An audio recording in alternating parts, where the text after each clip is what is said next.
moderator, dan di samping saya ada teman-teman. Ya, teman-teman saya, sebelum dijelaskan saya akan memperkenalkan satu persatu. Saya Muhammad Gajah. Saya Rafiq Maulana Ghazali. Saya Safar Sanjaya. Saya Saksi. Indonesia.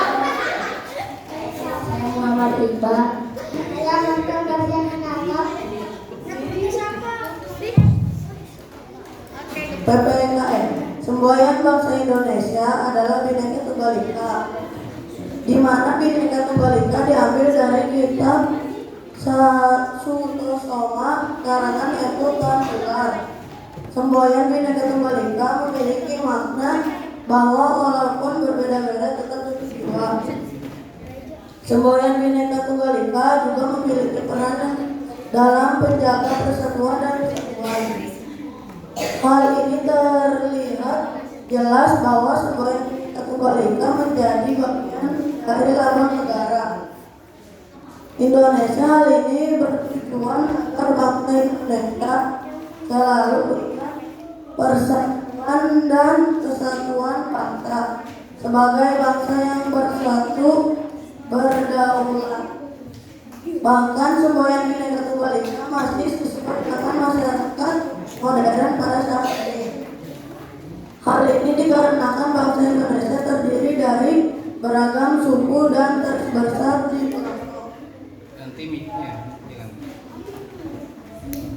Indonesia. Sama halnya waktu zaman dulu, kebinekaan bangsa Indonesia meliputi beberapa macam diantaranya.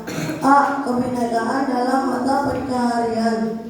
Karena kondisi alam yang berbeda-beda menyebabkan mata pencaharian di tiap masyarakat berbeda-beda. Sampai contoh masyarakat yang hidup di pesisir pantai memilih menjadi nelayan berbeda-beda. Sebagai contoh masyarakat yang hidup di pesisir pantai memilih menjadi nelayan. Karena melimpahnya ikan di sekitar tempat tinggalnya, diantaranya rendah, memiliki tanah yang sungguh subur, maka tak sedikit masyarakatnya memilih bekerja sebagai petani. Selain dua pekerjaan di atas, masih banyak lagi mata pencaharian masyarakat Indonesia, antara lain buruh, pedagang, peternak, penjahit, pegawai, karyawan, perusahaan, dan lain-lain. Selanjutnya akan dijelaskan oleh Rafi. Oke, saya akan melanjutkan materi ya. Kebinekaan ras. Indonesia terdiri dari beberapa ras, diantaranya A.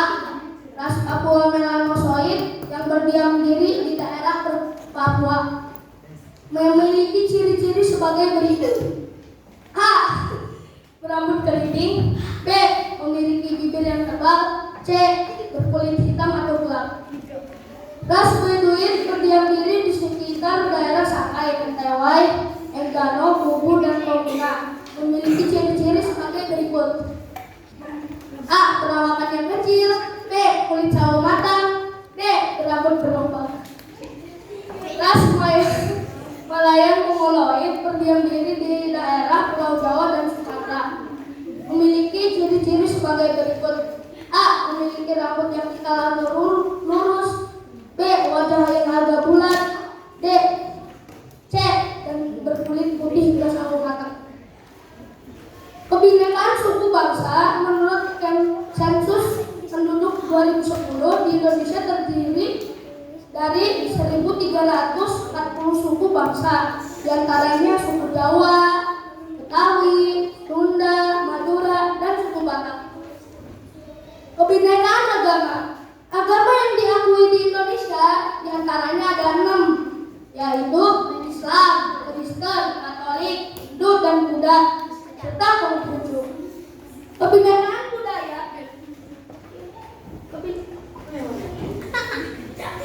Kebinekaan budaya merupakan salah satu hal yang dapat dijadikan sebagai identitas unik bangsa. Bagi suatu daerah, budaya ini dari sistem agama, adat istiadat, bahasa, senjata tradisional, pemakaian rumah adat, dan karya seni.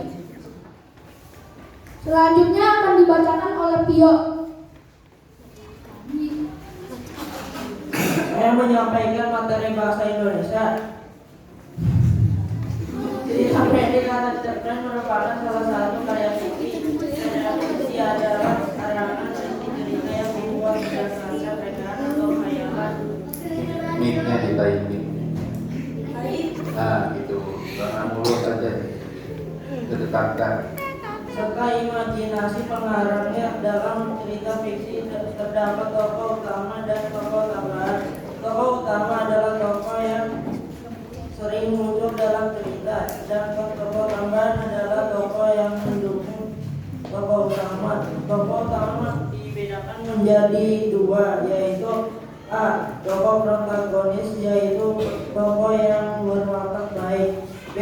Tokoh antagonis, yaitu tokoh yang berwatak jahat. Tokoh tambahan bisa menjadi tokoh tritagonis.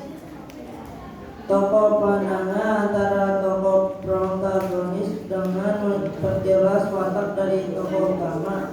Tokoh utama yang berwatak baik, ada yang berwatak jahat.